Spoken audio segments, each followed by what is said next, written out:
हरि ओम। जय श्री हरि विष्णु। जय गुरुवर बृहस्पति देव। भक्तों, आज का यह पावन दिन गुरुवर साक्षात देव गुरु बृहस्पति को समर्पित है, जो ज्ञान, धर्म, सौभाग्य और समृद्धि के अधिपति हैं। यह दिन केवल व्रत का नहीं बल्कि विश्वास, विनम्रता और दिव्य प्रकाश का प्रतीक है। कहा गया है, गुरुवे सर्वलोकानां विशेषजं परम प्रभुं ज्ञानदं सर्ववेदानां बृहस्पते प्रणम्यहम्। भक्तों, जो सच्चे मन से गुरुदेव बृहस्पति की पूजा करता है, उसके जीवन में कभी अंधकार नहीं रहता, क्योंकि बृहस्पति देव वही हैं जो अज्ञान को मिटाकर ज्ञान का दीप जलाते हैं और जिनकी कृपा से दरिद्रता, कला और दुख सदा के लिए दूर हो जाते हैं। आज की कथा केवल एक राजा और रानी की नहीं, बल्कि यह मानव जीवन के उस सत्य को उजागर करती है जहाँ अहंकार से पतन होता है और भक्ति से उत्थान। यह कथा बताती है कि जब मनुष्य अपने भीतर के अहम को छोड़कर श्रद्धा में झुकता है, तभी बृहस्पति देव का वर्चस्व उस पर पड़ता है। तो भक्तों, कथा प्रारंभ करने से पहले अपने मन को शांत करें, श्वासों में भक्ति का अनुभव करें और भगवान विष्णु तथा देवगुरु बृहस्पति का ध्यान करें। ओम बृहस्पतये नमः। ओम श्रीं ह्रीं क्लीं बृहस्पतये नमः। ओम गुरुवे नमः। अब दोनों हाथ जोड़कर मन ही मन कहें, हे गुरुदेव बृहस्पति, आज इस कथा को सुनने की शक्ति दो, ताकि हमारे हृदय में ज्ञान, दया और समृद्धि का प्रकाश हो। भक्तों, यह कथा अंत तक अवश्य सुनिए, क्योंकि अंत में आप जानेंगे कि कैसे एक रानी का अहंकार टूटा, कैसे एक साधु के वचनों ने उसके जीवन को बदल दिया और कैसे बृहस्पति देव की अनुकंपा ने एक निर्धन परिवार को पुनः सुख, धन और मोक्ष तक पहुंचा दिया। अब प्रारंभ करते हैं अथ श्री बृहस्पतिवार व्रत कथा। हर हर महादेव। जय श्री हरि विष्णु। जय बृहस्पति देव। भारतवर्ष में एक प्रतापी और दानी राजा राज्य करता था। वह नित्य गरीबों और ब्राह्मणों की सहायता करता था। यह बात उसकी रानी को अच्छी नहीं लगती थी। वह ना ही गरीबों को दान देती, ना ही भगवान का पूजन करती थी और राजा को भी दान देने से मना किया करती थी। एक दिन राजा शिकार खेलने वन को गए हुए थे, तो रानी महल में अकेली थी। उसी समय बृहस्पति देव साधु भेष में राजा के महल में भिक्षा के लिए गए और भिक्षा मांगी। रानी ने भिक्षा देने से इनकार किया और कहा, हे साधु महाराज, मैं तो दान पुण्य से तंग आ गई हूँ। मेरा पति सारा धन लुटाते रहते हैं। मेरी इच्छा है कि हमारा धन नष्ट हो जाए, फिर ना रहेगा बांस, ना बजेगी बांसुरी। साधु ने कहा, देवी, तुम तो बड़ी विचित्र हो। धन संतान तो सभी चाहते हैं, पुत्र और लक्ष्मी तो पापी के घर में भी होने चाहिए। यदि तुम्हारे पास अधिक धन है तो भूखों को भोजन दो, प्यासों के लिए प्याऊ बनवाओ, मुसाफिरों के लिए धर्मशाला खुलवाओ, जो निर्धन अपनी कुंवारी कन्याओं का विवाह नहीं कर सकते उनका विवाह करा दो। ऐसे और कई काम हैं जिनके करने से तुम्हारा यह श्लोक परलोक में फैलेगा। परंतु रानी पर उपदेश का कोई प्रभाव न पड़ा। वह बोली, महाराज, आप मुझे कुछ न समझाएं। मैं ऐसा धन नहीं चाहती जो हर जगह बांटती फिरूं। साधु ने उत्तर दिया, यदि तुम्हारी ऐसी इच्छा है तो तथास्तु। तुम ऐसा करना कि बृहस्पतिवार को घर लीपकर पीली मिट्टी से अपना सिर धोकर स्नान करना, भट्टी चढ़ाकर कपड़े धोना। ऐसा करने से आपका सारा धन नष्ट हो जाएगा। इतना कहकर वह साधु महाराज वहाँ से आलोप हो गए। साधु के अनुसार कई बातों को पूरा करते हुए रानी को केवल 3 बृहस्पतिवार ही बीते थे कि उसकी समस्त धन संपत्ति नष्ट हो गई। भोजन के लिए राजा का परिवार तरसने लगा। तब एक दिन राजा ने रानी से बोला कि हे रानी, तुम यहीं रहो, मैं दूसरे देश को जाता हूँ, क्योंकि यहाँ पर सभी लोग मुझे जानते हैं, इसलिए मैं कोई छोटा कार्य नहीं कर सकता। ऐसा कहकर राजा परदेश चला गया। वहाँ वह जंगल से लकड़ी काट कर लाता और शहर में बेचता। इस तरह वह अपना जीवन व्यतीत करने लगा। इधर राजा के परदेश जाते ही रानी और दासी दुखी रहने लगी। एक बार जब रानी और दासी को 7 दिन तक भोजन के बिना रहना पड़ा, तो रानी ने अपनी दासी से कहा, हे दासी, पास ही के नगर में मेरी बहन रहती है, वह बड़ी धनवान है। तू उसके पास जा और कुछ ले आ, ताकि थोड़ी बहुत गुजर बसर हो जाए। दासी रानी की बहन के पास गई। उस दिन गुरुवार था और रानी की बहन उस समय बृहस्पतिवार व्रत की कथा सुन रही थी। दासी ने रानी की बहन को अपनी रानी का संदेश दिया, लेकिन रानी की बड़ी बहन ने कोई उत्तर नहीं दिया। जब दासी को रानी की बहन से कोई उत्तर नहीं मिला तो वह बहुत दुखी हुई और उसे क्रोध भी आया। दासी ने वापस आकर रानी को सारी बात बता दी। सुनकर रानी ने अपने भाग्य को कोसा। उधर रानी की बहन ने सोचा कि मेरी बहन की दासी आई थी, परंतु मैं उससे नहीं बोली, जिससे वह बहुत दुखी हुई होगी।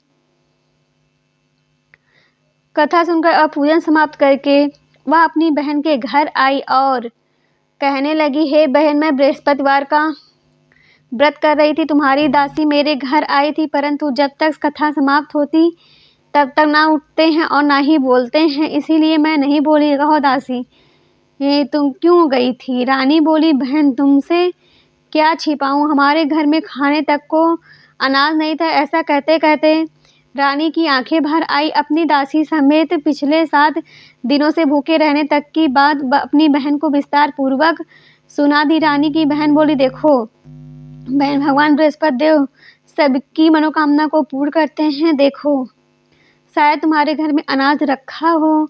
पहले तो रानी को विश्वास नहीं हुआ, पर बहन के आग्रह करने पर उसने अपनी दासी को अंदर भेजा तो उसे सचमुच अनाज से भरा एक घड़ा मिल गया। यह देखकर दासी बड़ी हैरानी हुई। दासी रानी से कहने लगी, हे रानी, जब हमको भोजन नहीं मिलता तो हम व्रत ही तो करते हैं, इसलिए क्यों ना इनसे व्रत और कथा की विधि पूछ ली जाए ताकि हम भी व्रत कर सके। तब रानी ने अपनी बहन से बृहस्पतिवार व्रत के बारे में पूछा। उसकी बहन ने बताया, बृहस्पतिवार के व्रत में चने की दाल और मुनक्का से विष्णु भगवान को केले का जड़ में पूजन करें तथा दीपक जलाएं, व्रत कथा सुने और पीला भोजन ही करें, इससे बृहस्पति देव प्रसन्न होते हैं। व्रत और पूजन विधि बताकर रानी की बहन अपने घर को लौट आई। 7 दिन के बाद जब गुरुवार आया तो रानी और दासी ने व्रत रखा। घुड़साल में जाकर चना और गुड़ लेकर आई, फिर उससे केले की जड़ तथा विष्णु भगवान का पूजन किया। अब पीला भोजन कहाँ से आए, इस बात को लेकर दोनों बहुत दुखी थे। चूंकि उन्होंने व्रत रखा था, इसलिए बृहस्पति देव उनसे प्रसन्न थे, इसलिए वे एक साधारण व्यक्ति का रूप धारण कर 2 थालों में सुंदर पीला भोजन दासी को दे गए।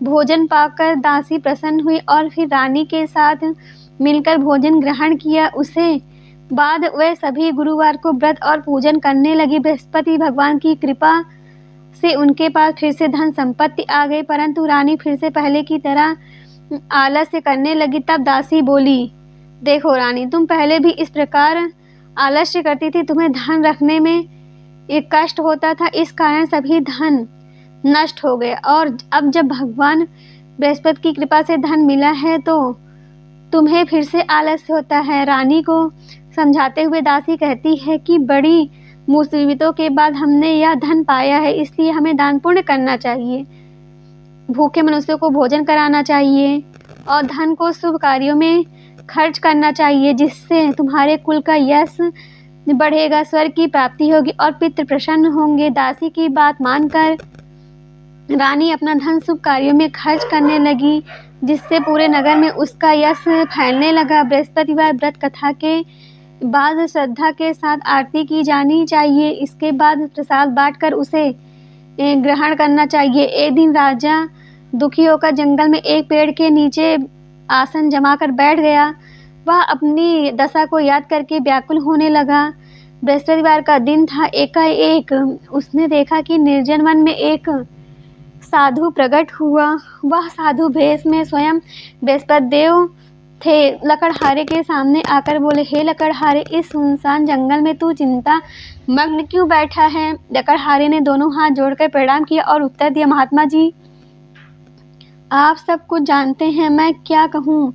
यह कहकर रोने लगा और साधु को अपनी आत्मकथा सुनाई। महात्मा जी ने कहा, तुम्हारी स्त्री ने बृहस्पति के दिन बृहस्पति भगवान का निरादर किया है, जिसके कारण रुष्ट होकर उन्होंने तुम्हारी यह दशा कर दी। अब तुम चिंता को दूर करके मेरे कहने पर चलो, जो तुम्हारे सब कष्ट दूर हो जाएंगे और भगवान पहले से भी अधिक संपत्ति देंगे। तुम बृहस्पति के दिन कथा किया करो।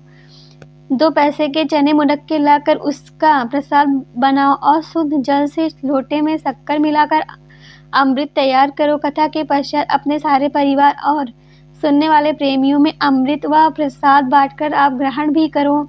ऐसा करने से भगवान तुम्हारी सब मनोकामनाएं पूरी करेंगे। साधु के ऐसे वचन सुनकर लकड़हारा बोला, हे प्रभु, मुझे लकड़ी बेचकर इतना पैसा नहीं मिलता जिससे भोजन के उपरांत कुछ बचा सकूं। मैंने रात्रि में अपनी स्त्री को व्याकुल देखा है। मेरे पास कुछ भी नहीं जिससे मैं उसकी एक खबर मंगा सकूं।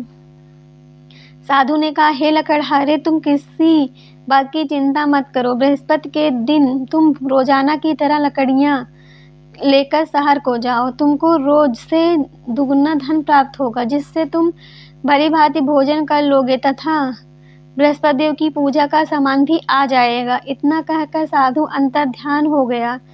धीरे धीरे समय व्यतीत होने पर भी वही बृहस्पतिवार का दिन आया। लकड़हारा जंगल से लकड़ी काटकर किसी शहर में बेचने गया। उसे उस दिन और दिन से अधिक पैसा मिला। राजा ने चना, गुड़ आदि लाकर गुरुवार का व्रत किया। उस दिन से उसके सभी क्लेश दूर हुए। परंतु जब दोबारा गुरुवार का दिन आया तो बृहस्पतिवार का व्रत करना भूल गया। इस कारण बृहस्पति भगवान नाराज हो गए। उस दिन उस नगर के राजा ने विषाद यज्ञ कर आयोजन किया तथा शहर में यह घोषणा कर दी गई कि कोई भी मनुष्य अपने घर में भोजन न बनवाए, न आग जलवाए। समझ जनता मेरे यहाँ भोजन करने आवे। इस आज्ञा को जो न मानेगा उसे फांसी की सजा दी जाएगी। इस तरह की घोषणा संपूर्ण नगर में करवा दी गई। राजा की आज्ञा अनुसार शहर के सभी लोग भोजन करने गए, लेकिन लकड़हारा कुछ देर से पहुंचा, इसीलिए राजा उसको अपने साथ घर लिवा ले गए और ले जाकर भोजन करा रहे थे तो रानी की दृष्टि उस खूंटी पर पड़ी जिस पर उसका हार टंगा हुआ था। वह वहां दिखाई नहीं दे रहा था। रानी ने निश्चय किया कि मेरा हार इस मनुष्य ने चुरा लिया है। उसी समय पर सिपाहियों को बुलाकर उसको कारागार में डलवा दिया। जब लकड़हारा कारागार में पड़ गया और बहुत दुखी होकर विचार करने लगा कि न जाने कौन से पूर्व जन्म के कर्म से मुझे यह दुख प्राप्त हुआ, और उसी साधु को याद करने लगा जो कि जंगल में मिला था। उसी समय तत्काल बृहस्पति देव साधु के रूप में प्रकट हुए और उसकी दशा को देखकर कहने लगे, अरे मूर्ख, तूने बृहस्पति देव की कथा नहीं पूरी की, इस कारण तुझे दुख प्राप्त हुआ। अब चिंता मत कर। बृहस्पतिवार के दिन कारागार के दरवाजे पर 4 पैसे पड़े मिलेंगे। उनसे तू बृहस्पति देव की पूजा करना, तेरे सभी कष्ट दूर हो जाएंगे। बृहस्पतिवार के दिन उसे 4 पैसे मिले। लकड़हारे ने कथा कही। उसी रात्रि को बृहस्पति देव ने उस नगर के राजा को स्वप्न में कहा, हे राजा, तूने जिस आदमी को कारागार में बंद कर दिया है वह निर्दोष है, वह राजा है, उसे छोड़ देना। रानी का हार उसी खूंटी पर लटका है। अगर तू ऐसा नहीं करेगा तो मैं तेरे राज्य को नष्ट कर दूंगा। इस तरह रात्रि के स्वप्न को देखकर राजा प्रातःकाल उठा और खूंटी पर हार देखकर लकड़हारे को बुलाकर क्षमा मांगी तथा लकड़हारे को योग्य सुंदर वस्त्र आभूषण देकर विदा कर दिया। बृहस्पति देव की आज्ञा अनुसार लकड़हारा अपने नगर को चल दिया। राजा जब अपने नगर के निकट पहुंचा तो उसे बड़ा आश्चर्य हुआ। नगर में पहले से अधिक बाग, तालाब, कुएं तथा बहुत सी धर्मशाला, मंदिर आदि बन गई हैं। राजा ने पूछा, यह किसका बाग है और धर्मशाला है? तब नगर के सभी लोग कहने लगे, यह सब रानी और दासी के हैं। तो राजा को आश्चर्य हुआ और गुस्सा भी आया। जब रानी ने यह खबर सुनी कि राजा आ रहे हैं तो उन्होंने दासी से कहा कि हे दासी, देख, राजा हमको कितनी बुरी हालत में छोड़ गए थे, तो हमारी ऐसी हालत देखकर वह लौट ना जाए, ऐसी तू दरवाजे पर खड़ी हो जा। आज्ञा अनुसार दासी दरवाजे पर खड़ी हो गई। राजा आए तो उन्हें अपने साथ लिवा लाई। तब राजा ने क्रोध करके अपनी रानी से पूछा कि यह धन तुम्हें कैसे प्राप्त हुआ? तब उन्होंने कहा, हमें यह सब धन बृहस्पति देव के इस व्रत के प्रभाव से प्राप्त हुआ है। राजा ने निश्चय किया कि 7 रोज बाद तो सभी बृहस्पति देव का पूजन करते हैं, परंतु मैं प्रतिदिन में 3 बार कहानी तथा रोज व्रत किया करूंगा। अब हर समय राजा के दुपट्टे में चने की दाल बधी रहती तथा दिन में 3 बार कहानी गया था। एक रोज राजा ने विचार किया कि चलो अपनी बहन के यहाँ हो आवे। इस तरह निश्चय कर राजा घोड़े पर सवार हो अपनी बहन के यहाँ को चलने लगा। मार्ग में उसने देखा कि कुछ आदमी एक मुर्दे को लिए जा रहे थे। उन्हें रोककर राजा कहने लगा, अरे भाइयों, मेरी बृहस्पतिदेव की कथा सुन लो। वे बोले, लो, हमारा तो आदमी मर गया है, इसको अपनी कथा की पड़ी है। परंतु कुछ आदमी बोले, अच्छा कहो, हम तुम्हारी कथा भी सुनेंगे। राजा ने दाल निकाली और जब कथा आधी हुई थी कि मुर्दा हिलने लग गया और जब कथा समाप्त हो गई तो राम राम करके मनुष्य उठकर खड़ा हो गया। आगे बार में उसे एक किसान खेत में हल चलाता मिला। राजा ने उसे देख और उससे बोले, अरे भैया, तुम मेरी बृहस्पतिवार की कथा सुन लो। किसान बोला, जब तक मैं तेरी कथा सुनूंगा तब तक 4 हरैया जोत लूंगा। जा अपनी कथा किसी और को सुनाना। इस तरह राजा आगे चलने लगा। राजा के हटते ही बैल पछाड़ खाकर गिर गया तथा किसान के पेट में बड़ी जोर का दर्द होने लगा। उस समय उसकी माँ रोटी लेकर आई। उसने जब यह देखा तो अपने पुत्र से सब हाल पूछा और बेटे ने सभी हाल कह दिए। तो बुढ़िया दौड़ी दौड़ी उस घुड़सवार के पास गई और उससे बोली कि मैं तेरी कथा सुनूंगी, तू अपनी कथा मेरे खेत पर चलकर ही कहना। राजा ने बुढ़िया के खेत पर जाकर कथा कही, जिसके सुनते ही वह बैल उठ खड़े हुए तथा किसान के पेट का दर्द भी बंद हो गया। राजा अपनी बहन के घर पहुंचा। बहन ने भाई की खूब मेहमानी की। दूसरे रोज प्रातःकाल राजा जगा तो वह देखने लगा कि सब लोग भोजन कर रहे हैं। राजा ने अपनी बहन से कहा, ऐसा कोई मनुष्य है जिसने भोजन नहीं किया हो, मेरी बृहस्पति की कथा सुन ले। बहन बोली, हे भैया, यह देश ऐसा ही है कि पहले यहाँ लोग भोजन करते हैं, बाद में अन्य काम करते हैं। अगर कोई पड़ोस में हो तो देखा हूँ, वह ऐसा काका चली गई, परंतु उसे कोई ऐसा व्यक्ति नहीं मिला जिसने भोजन न किया हो। अतः वह एक कुम्हार के घर गई जिसका लड़का बीमार था। उसे मालूम हुआ कि उनके यहाँ 3 रोज से किसी ने भोजन नहीं किया है। रानी ने अपने भाई की कथा सुनने के लिए कुम्हार से कहा। वह तैयार हो गया। राजा ने जाकर बृहस्पतिवार की कथा कही, जिसको सुनकर उसका लड़का ठीक हो गया। अब तो राजा की प्रशंसा होने लगी। एक रोज राजा ने अपनी बहन से कहा कि हे बहन, हम अपने घर को जाएंगे, तुम भी तैयार हो जाओ। राजा की बहन ने अपनी सास से कहा। सास ने कहा, हाँ चली जा, परंतु अपने लड़कों को मत ले जाना, क्योंकि तेरे भाई की कोई औलाद नहीं है। बहन ने अपने भाई से कहा, हे भैया, मैं तो चलूंगी, पर कोई बालक नहीं जाएगा। राजा बोला, जब कोई बालक नहीं चलेगा तब तुम ही क्या करोगी। बड़े दुखी मन से राजा अपने घर को लौट आया। राजा ने अपनी रानी से कहा, हम निर्वंशी हैं, परंतु हमारा मुंह देखने का धर्म नहीं है और कुछ भोजन आदि नहीं किया। रानी बोली, हे प्रभु, बृहस्पति देव ने हमें सब कुछ दिया है, वह हमें औलाद अवश्य देंगे। उसी रात को बृहस्पति देव ने राजा से स्वप्न में कहा, हे राजा, उठ, सभी सोच त्याग दे, तेरी रानी गर्भ से है। राजा की यह बात सुनकर बड़ी खुशी हुई। 9वें महीने में उसके गर्भ से एक सुंदर पुत्र पैदा हुआ। तब राजा बोला, हे रानी, स्त्री बिना भोजन के रह सकती है, पर बिना कहे नहीं रह सकती। जब मेरी बहन आवे तुम उससे कुछ कहना मत। रानी ने सुनकर हाँ कर दिया। जब राजा की बहन ने यह शुभ समाचार सुना तो वह बहुत खुश हुई तथा बधाई लेकर अपने भाई के यहाँ आई। तभी रानी ने कहा, घोड़ा चढ़कर आई नहीं आई, गधा चढ़ आई। राजा की बहन बोली, भाभी, मैं इस प्रकार ना कहती तो तुम्हें औलाद कैसे मिलती। बृहस्पति देव ऐसे ही हैं, जैसे जिसके मन में कामनाएं हैं सभी को पूर्ण करते हैं। जो सद्भावना पूर्वक बृहस्पतिवार का व्रत करता है एवं कथा पढ़ता है अथवा सुनता है, दूसरों को सुनाता है, बृहस्पति देव उसकी सभी मनोकामना पूर्ण करते हैं। भगवान बृहस्पति देव उसकी सदैव रक्षा करते हैं। संसार में जो मनुष्य सद्भावना से भगवान जी का पूजन व्रत सच्चे हृदय से करते हैं तो उनकी सभी मनोकामनाएं पूर्ण करते हैं।